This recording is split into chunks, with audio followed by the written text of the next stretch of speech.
राम मंदिर में कथित चढ़ावा चोरी मामले की जांच अब निर्णायक मोड़ पर पहुंचती दिखाई दे रही है और इस मामले की जांच कर रही स्पेशल इन्वेस्टिगेशन टीम यानी कि एसआईटी अपनी शुरुआती रिपोर्ट आज मुख्यमंत्री योगी आदित्यनाथ को सौंप सकती है। रविवार शाम जांच टीम मुख्यमंत्री से मिलने पहुंची थी, लेकिन पूर्व निर्धारित बैठकों और मॉनसून सत्र से जुड़ी व्यस्तताओं के चलते मुलाकात नहीं हो सकी। नमस्कार, आप देख रहे हैं न्यूज़ 18 का डिजिटल प्लेटफॉर्म और मैं हूं आपके साथ जागृति खंतवाल। तो देखिए, 6 दिनों तक चली गहन जांच के दौरान एसआईटी ने बड़ी मात्रा में डिजिटल और दस्तावेजी साक्ष्य जुटाए हैं।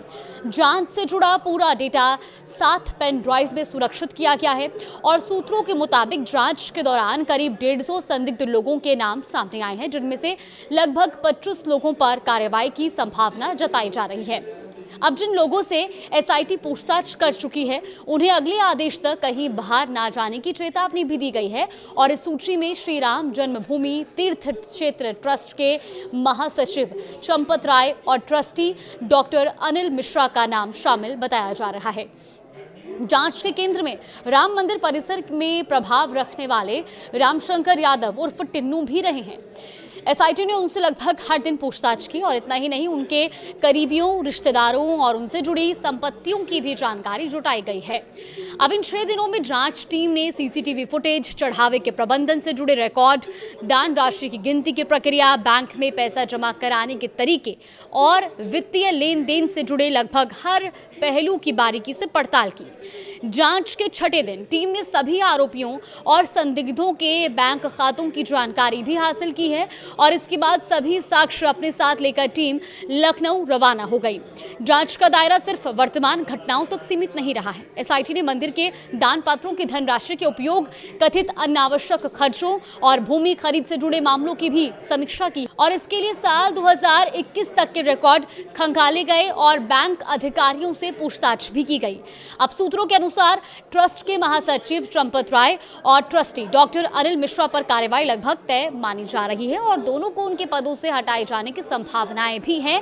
हालांकि अभी तक इसकी कोई आधिकारिक पुष्टि या कोई आधिकारिक जानकारी नहीं दी गई है।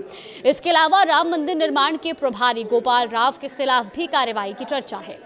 अब इस मामले में अब तक 5 लोगों, जिसमें लवकुश, अविनाश, अनुकल्प, करुणे और रामशंकर उर्फ टिन्नू की निशानदेही पर करीब 2 करोड़ रुपए की रिकवरी की जा चुकी है और ये सभी लोग मंदिर में दान राशि की गिनती की प्रक्रिया से जुड़े हुए थे। 13 जून को मंदिर ट्रस्ट कर्मचारी टिन्नू के घर से सोना भी बरामद हुआ था। हालांकि उसकी सटीक मात्रा अभी स्पष्ट नहीं की गई है। अब इस पूरे विवाद की शुरुआत तब हुई जब समाजवादी पार्टी सरकार में मंत्री रह चुके पवन पांडे ने 7 जून को दावा किया कि राम मंदिर से 5 से 7.5 करोड़ रुपए तक की चोरी हुई है और इसके बाद समाजवादी पार्टी प्रमुख अखिलेश यादव ने भी सरकार की चुप्पी पर सवाल उठाते हुए कहा कि मामले की जांच अदालत की निगरानी में होनी चाहिए। हालांकि ट्रस्ट के महासचिव चंपत राय ने इन आरोपों पर सफाई देते हुए कहा था कि अब तक ऐसी कोई बात सामने नहीं आई, लेकिन विवाद बढ़ता गया। 9 जून को बीजेपी नेता डॉक्टर रजनीश सिंह ने प्रधानमंत्री को पत्र लिखकर सीबीआई जांच की मांग की और इसके अगले ही दिन प्रधानमंत्री कार्यालय यानी कि पीएमओ ने मंदिर ट्रस्ट से मामले की रिपोर्ट तलब कर ली। अब इस बीच राम जन्मभूमि मंदिर निर्माण समिति के चेयरमैन और पूर्व आईएएस अधिकारी नृपेंद्र मिश्रा का बयान भी काफी चर्चा में रहा। उन्होंने कहा कि राम मंदिर के चढ़ावे पर खुलेआम डाका डाला गया है। उनके अनुसार ये लोगों के विश्वास के साथ बहुत बड़ा विश्वासघात है और मंदिर का पूरा प्रबंधन बदल दिया जाना चाहिए। उन्होंने बैंक अधिकारियों की भूमिका पर भी सवाल उठाते हुए इसे बड़ी लापरवाही बताया।